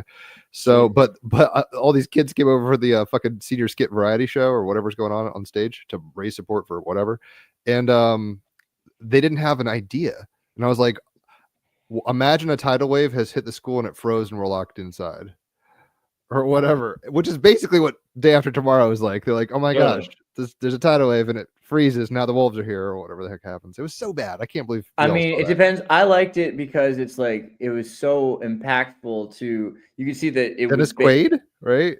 Yeah. I don't remember if it was Cusack or Quaid. I really don't remember it very well. I just remember that it was so scientifically inaccurate, but it was based on accelerationism. And so I remember liking South Park and thinking, this is a lot like South Park. This is the same kind of propaganda, except it's liberal propaganda. And it's showing, you have to act now. You have to buy the car now. If you don't do it now, You're missing out. Yeah. Everything's going to happen right away. You can't just wait till your kids, it's all happening so quick. And because they told us in school this idea, like that maybe over a period of time, the weather changes in areas that, ice caps could, but the idea that it would all happen overnight. Oh, it was like a pole shift kind of. It was freaking hysterical. Yeah. It was hysterical, like, right? Happen. And if you, however, cataclysmic changes do exist. Correct. So it's like, just tell them enough truth. I mean, it's in our DNA. Like humans have survived this, and we have passed it on. Yeah. And the best part was when the white people in America are running across the border trying to escape into Mexico. you know, and the The tables Mexicans have have truly to, turned. and the Mexicans are welcoming the Americans because the weather's better down there. You're like, wow, this movie, they really went for it. It's a Beautiful new propaganda. I love neo-Caballero. propaganda. Yeah, you know. Propaganda works with both ways. So it's like, I mean, you know, everything's yes. People, I think it's a loaded term to say propaganda, and people tend to think of just like brainwashing. It's like, what's not brainwashing? Culture is like you're being inculcated with symbols and meaning and value sets that may or may not be yours. I'll say one thing really quick. You said something about South Park, and that's next to Buena Vista where I live, so we'd have to drive through South Park to get to Denver to the airport. Nice. And shit. So it's not as cool as the show makes it look. Dude, squad goals. We need to go to Casa Bonita now that they've rebuilt it. South Park people. I've been there as a kid when there Trey was Parker, Matt Stone bought it. They put $44 million into restoring that place. Is that like an NGO? Is it like how they get that? I mean, it can't just be like my savings. COVID-19 happened. No, like the Trey Parker, Matt Stone have like almost $1 billion at this point. They've made such good investments and everything. So they bought this place during the COVID shutdown. A Mexican restaurant, entertainment. It's like a shitty Disney World, basically. Yeah, exactly. It's like a nice little amusement park that doesn't have any rides really. It just has like cute things and puppet shows and cliff diver. Yeah, and you walk around and everything. And it was apparently very influential in Trey Parker's childhood. So they bought it, and then they figured out, a hell of a drug. Is there a way that they could turn it into a business that functioned? And they could. And it took them a while because they had to tear out everything because it'd never been updated before. So it was just black mold inside of the air conditioners and everything. There's not that much mold in Colorado. Let's be real. Let's try. Well, it was I saw the documentary. You should watch. There's a documentary on the Casa Bonita where they show the restoration process, and it's pretty fascinating. They have really good cooks now. They brought a lady from Mexico who's the greatest cook. It's supposedly crazy expensive still to go there, but you know, it's like Disney World prices. Yeah, it's like you pay for your meal, and then you get to stay there as long as you want. But your plate is like $50 a plate or something. I'd trip there. I want to trip in Disney World one day. That's like a goal. Yeah, it's definitely fun. I mean, I've heard. Allegedly. It's funny. I don't know. Raphael, are you into South Park? I never got that into it. It's not like I've seen all of it or anything like that. I love South Park. I think I watched almost all of it, at least the newer seasons, maybe not all of the old ones, but the newer ones mostly, yeah. And I have to say some of the recent specials were pretty decent, I think. So yeah, I love South Park. There's not enough good comedy, so yeah. Comedy's hard these days. People with they get offended easily. And Cartman, I can't do a very good Cartman. Cartman, oh god damn it, y'all, or whatever. He's one of the funniest characters. Respect my authority. Yeah, what cheesy fish? Cheesy fish. Yeah, all right. Actually, speaking of tripping at things, I know that Matt Stone and Trey Parker were on acid at the Oscars once. True, and they never got invited back. Yeah, and they were in drag, I think. Yeah, that's why they have to do puppet shows. They just use the wrong drugs, you know. If you're gonna dose, don't be loud visually. It's like it was just a really magical evening. Okay, beyond apparently. That was the response that they gave to any question they were asked. Just remember, whatever they ask us, we're just gonna say it's a very magical evening, and they just kept saying it over and over again. He's wearing J-Lo's dress, which was the other thing that was pretty hilarious. Because that was like the zeitgeist at the time, J-Lo. Right? Yeah, the low-cut green dress. Yeah, absolutely.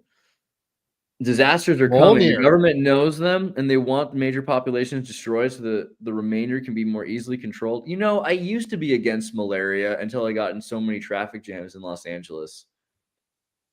Too much? A real possibility. Actually, I think I was in LA at one point when I got back from Switzerland back in 2017. So this was in like January 2018, and it was like the water quality is horrible. Don't go in. It's like flesh-eating bacteria, like at at the pier, Santa Monica Pier. God, wow. Yeah, terrible. So I don't know much about Cali. That's your spot. I never had that problem. I don't know if that's a real thing. Maybe. I mean, flesh-eating bacteria. Wow, well, it's possible. That was the thing in Hawaii. Nice. Yeah. Well, I mean, in Mexico and Lake Guadalajara had that problem. In San Bernardino in Paraguay, there often is a kind of algae that's really intense. You have to be very careful about. Have you been to Honolulu? Yeah, but long time. You know the Alawai, that like canal behind it, that's got pufferfish in it and like, whatever. It's crazy. It's like, don't get in that water. It is got bacteria. Dangerous. Yeah. But that's obviously running off into the beaches that like the tourists are swimming in. So it's like, what? Right. That's strange days. Is there anything? I mean, we could ramble more. I don't know if there's any train of thought you want to jump on. I mean, we've just talked about Disney pretty hard, but it started with acid. So I have no clue where y'all's thoughts are.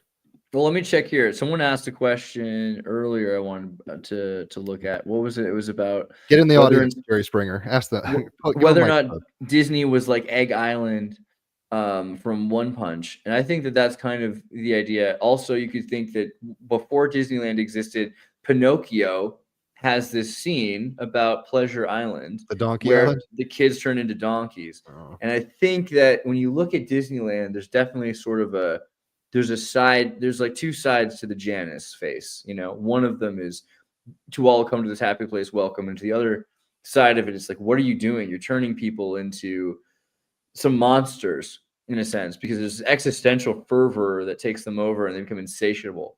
Yes, and in Pinocchio, they were like child trafficking, essentially. It was like, we turn them into donkeys, now they're for sale. And yeah, Club 33. When did it start? Read that again. Sergeant Pepper's year, 67. Started in 1967, yeah. So what year did Walt Disney die? 1966. Okay, so this is like a hijacked operation. Uh-oh. Well, I'm glad you not said Rosicrucian. It's not Rosicrucian. All I know very nice Mormons that are members of Club 33, though. You know, like there's really good people that it's are. Not always guilt by association. Maybe Stephen Right. Hawking was just on the island because the scientists were having parties or whatever.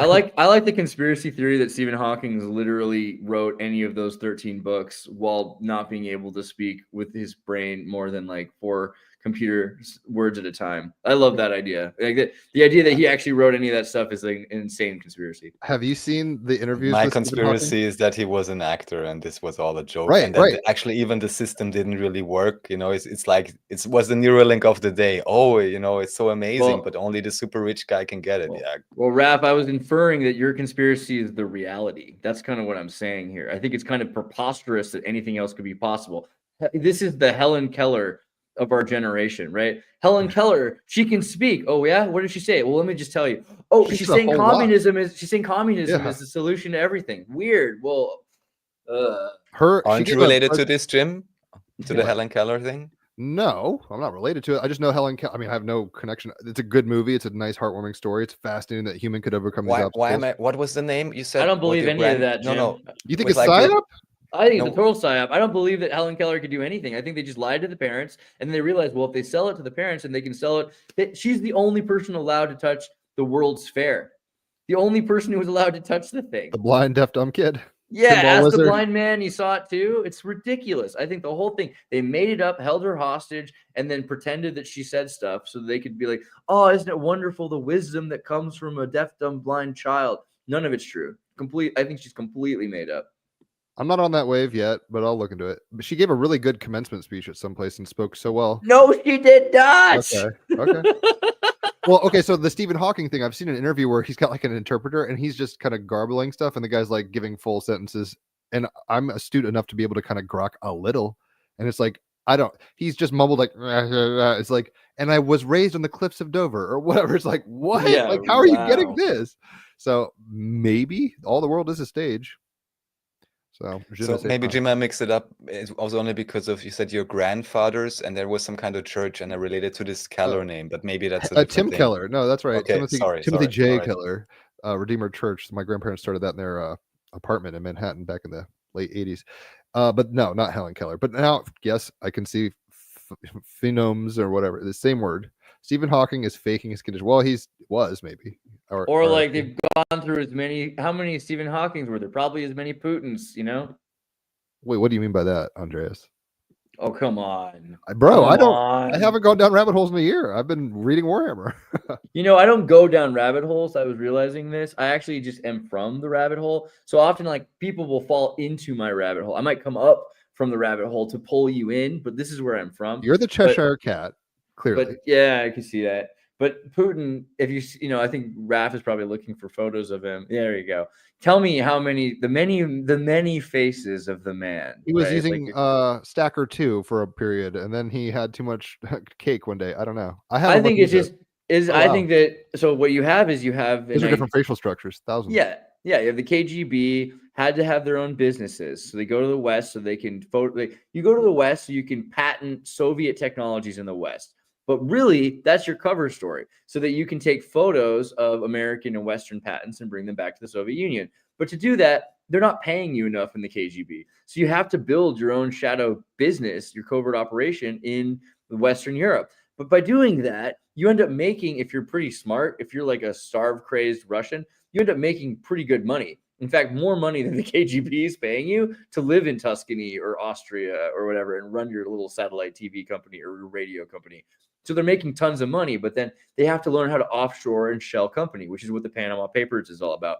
Medvedev and Putin creating these companies where 2% of the stocks are owned by a guy and then 98% of the shares are in a bank in some sort of a briefcase.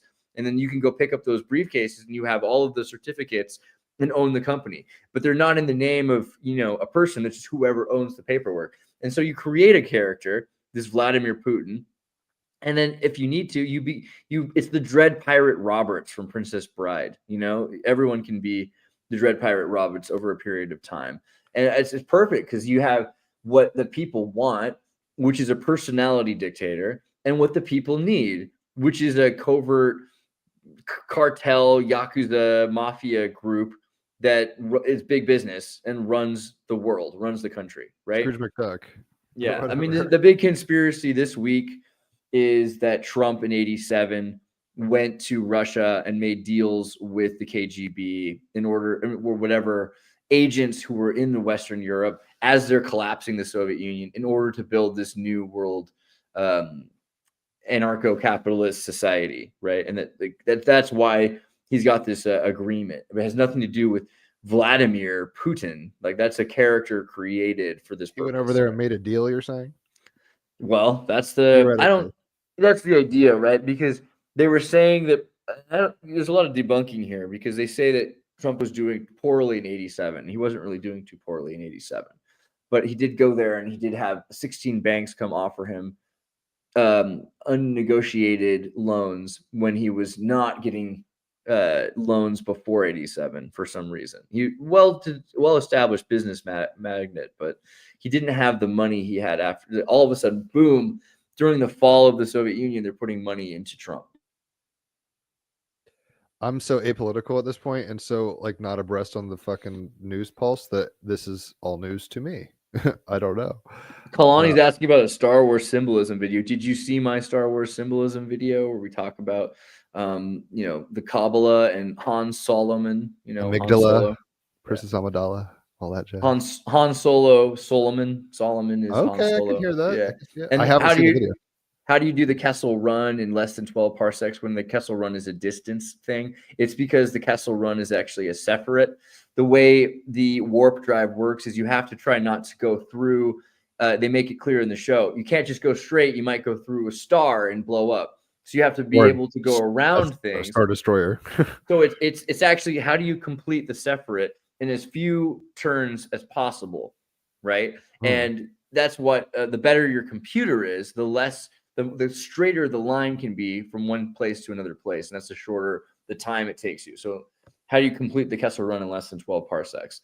And so what do you know about the Sephirot? How many Sephirot are there?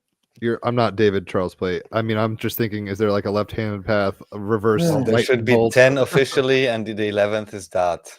Okay. Raphael's. So what's less than 12? 11. Yes, one. It's like, I love it. I do. I gotta admit it. Yeah. I think George Lucas is on that Epstein Island list, which saddened me. Is that true? I would be surprised. I think I have several friends that are. I mean, Richard Stallman was on that list. A lot of cool people that were incel nerds ended up going to Epstein Island. Richard Stallman, seriously? Yeah, of course. The GNU inventor, basically, no? And he's an incel who has no chance of having some sort of a sexual relationship. Like, I mean, if you know the guy, the idea that a woman touched him and he let it happen is unbelievable. There's no way. Like your card, Andreas, we all need touch. Somebody, even if you got to pay. I feel like it'd be really awkward for him to even have a foot massage. I think he would have a really hard time, even with just a woman touching his feet. They would judgment card him. They'd be like, "Oh, this guy, not this guy." He's a lot even of Jabba the Hutt had people like a sex slave. A lot of these people are odd. Yeah, but Jabba the Hutt was a hermaphrodite woman. It's a lesbian that what? Yeah, it's a slug. Slugs don't. They're think they asexually. Santa Cruz slugs. Yeah, bro. Word. Slimy, yellow, spineless mascot that we have, right? Yeah. Yeah, we want real morale for our school. Slugs. Oh wow, stormtrooper twerking or what is going on? I did my best. This is your video? Yeah, there's a bunch of explanations about the deeper Hebrew explanation for this show. Darth Vader. Darth Vader actually has, in the original version, a Hebrew writing. This in the original Star Wars, they didn't have the space basic invented yet, so they just use Hebrew letters. And so he has a chest plate which looks like the rabbinical Sadducees chest plate with You mean like the jewels. high priests? Yeah, the Urim and Thummim. Yeah, exactly. Yeah. Let's roll dice, baby. Yeah, and he has the names all written in Hebrew, which explain that he will be forgiven based on his atonement, like he will ascend after realization. All this interesting stuff about that, and it's the Antichrist, right? The Anakin Antichrist kind of idea, right? Dude, I'm always amazed at how much data you've ingested, but how you've synthesized it also. It's not just like you're huffing secondhand smoke. I mean, I don't know how you find the time to see all this culture, but I guess we just go through time and absorb culture. But you've gotten some mainlining of things that a lot of this is why you got to give guns to your kids when they're 4 and 6. You can't just wait till they're teenagers to watch Star Wars. That sounds like Hunter S. Thompson parenting. Like, yeah. oh Which, by the way, again, you need to watch That's My Bush, because I started to watch Bushisms. So I started looking on YouTube, because if you watch Bush, if you remember at the time, people used to think George Bush was the dumbest president we ever had. And I've always tried to explain, this Yale graduate theater student is a genius. And he's Ronald Reaganing you, basically. Yeah, he's an actor. He's from Connecticut, and he pretended to be from Texas, and he has this fake accent because he wants to make fun of you. Show. That's My Bush. It's an incredible show. And you really see many of it. But it's so meta, because if you start to watch actual recordings of Bush, because everyone remembers him making verbal mistakes, and those Karl Rove. Yeah, well, the thing is, the more you watch them, the more you can see in his face. He's doing it on purpose. I can't find a single example of him making a mistake. He's like, OBGYNs aren't allowed to practice their love with women across the country. He just said these like adorable things where before that, the stand-up card. People would watch.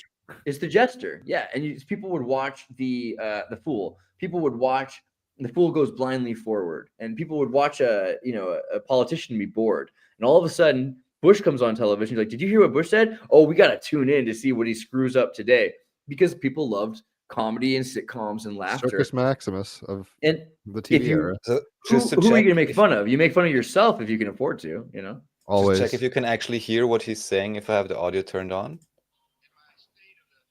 Very low. I can hear it only through your speaker. Not I can read it. Yeah. But no, you want to hear him say it. It's actually worth it. Here, you want me? Send me the private chat. I'll pull it up with sound if you want. You guys are such Matrix hackers. I think it's hilarious that we're all 3 Leo risings. I just realized that. True. I'm a Leo moon and rising, which is double Leo. You're Leo moon? Okay. I think Raphael might be too. Me too, yeah. Actually. Yeah. Okay. Moon and rising, yeah. Here, I'll pull up. With like, let me start over here. if you're a single mother with 2 children, which is the toughest job in America as far as I'm concerned, and you're working hard to put food on your family. Put food on your family. See, like things like that. You're like, look at his face when he says it, and you can tell it's Those who think that they can say we're only going to have a stimulus package, but let's forget tax relief, misunderestimate.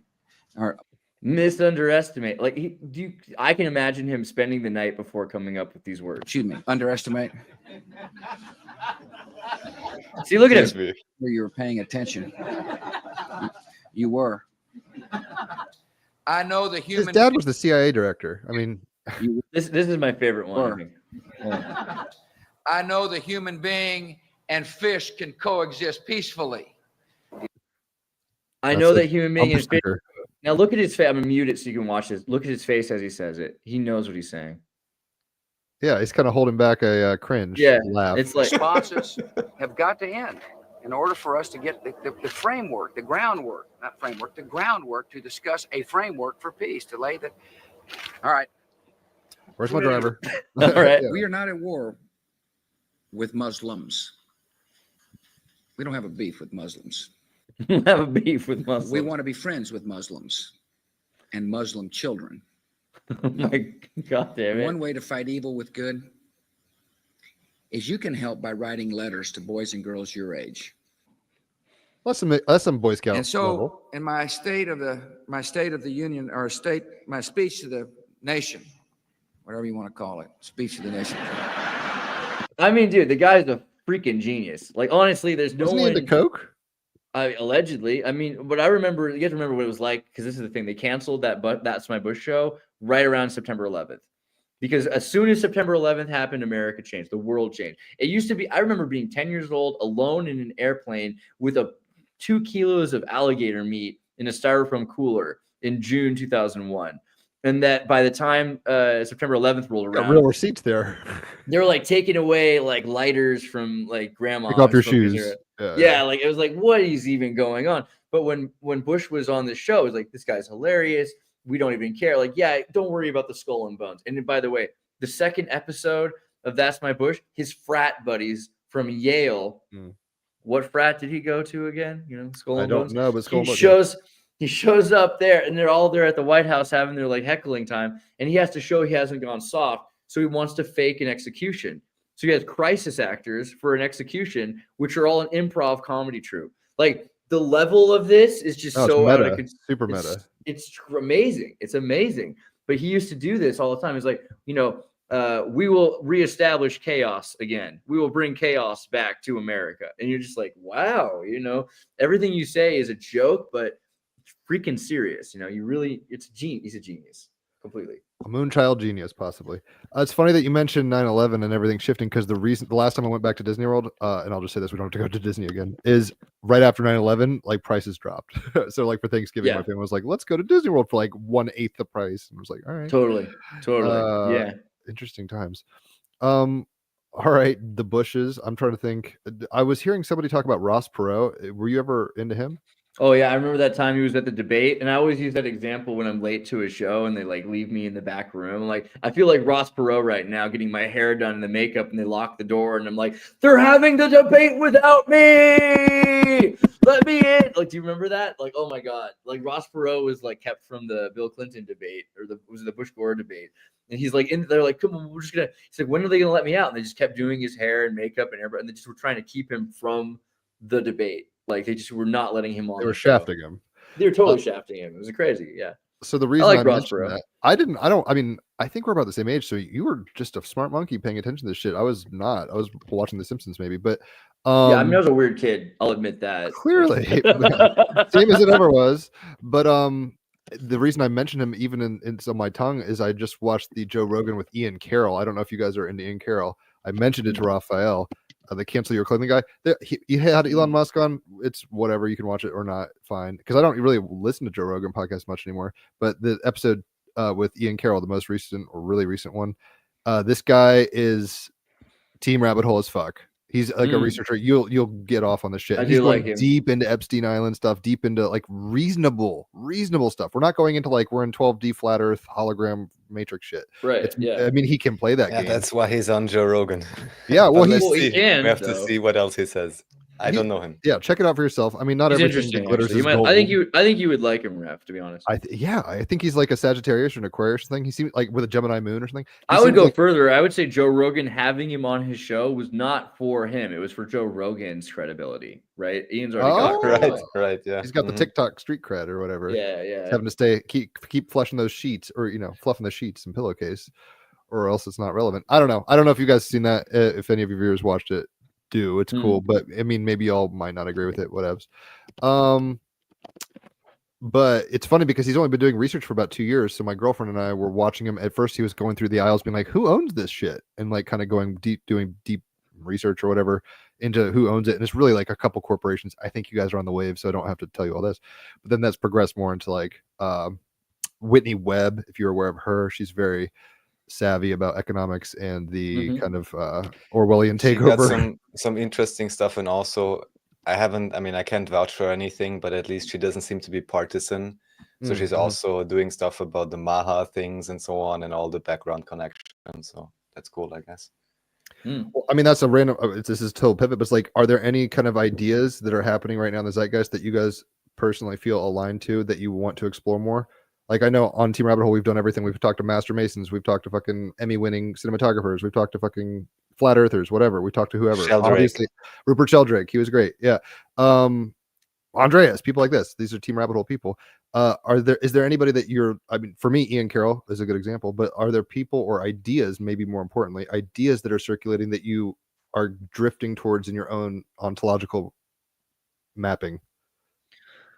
I mean, I saw that The Apprentice was back on Prime, and With Trump as the thing? Yeah, the original episode. Oh, I thought he was doing TV now. I was like, what?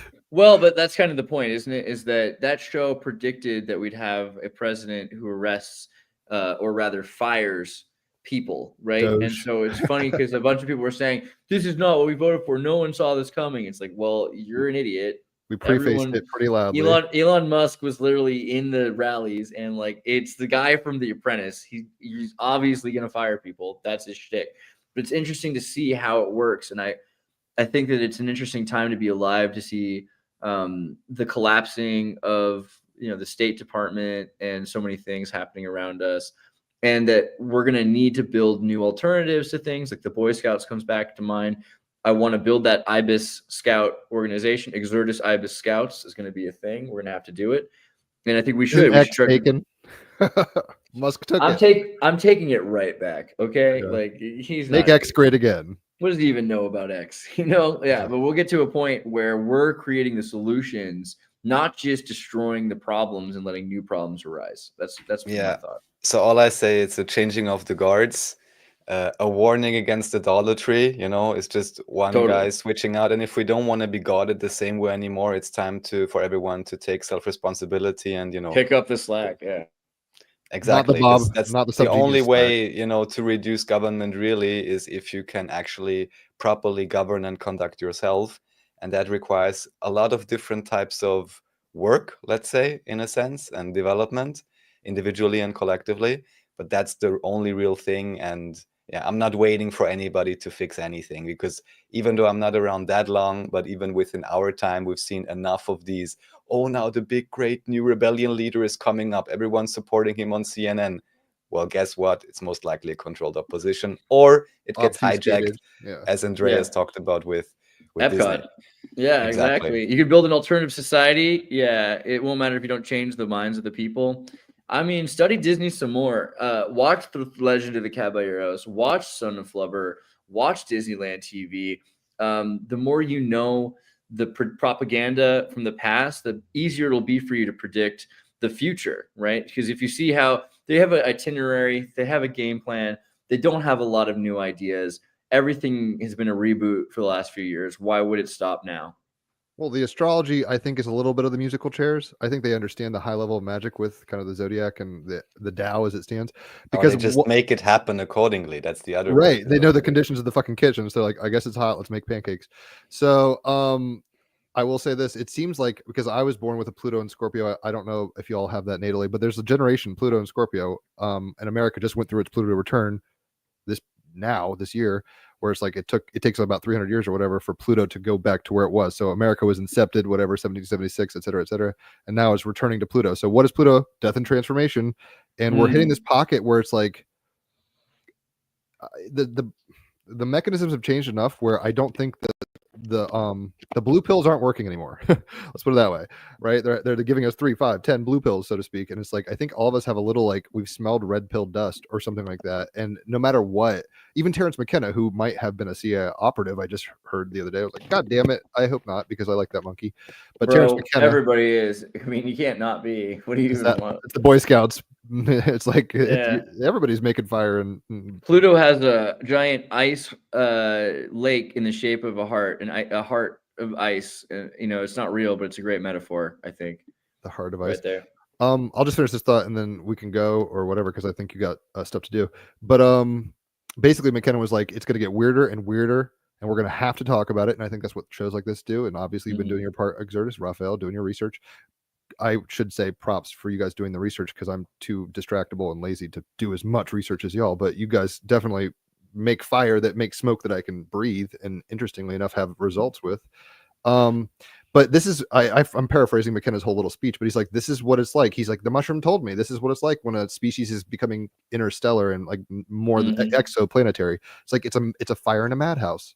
So on the one hand, we're gonna have AI and all this crazy, cloning and crypto and all this cool Age of Aquarius shit, and then on the other hand, we've got insane bigotry and racism and just some of the problems that are fundamental to monkey minds are still here. So it's good to hear that you guys are interested more in the what's the new, where are we going, as opposed to trying to like uproot, do the root canal on the system. It's collapsing on its own, it seems, and shifting so quickly that players like Musk and Doge and Trump and all this, even though I don't love them like as moral characters, or they're not my heroes, but it's like, wow, this is an interesting act in the play. Right, but so that's what concerns me though, Jim, because I know you as a a party. I don't want to say it like that, but so if we were at a music festival, it would be proper.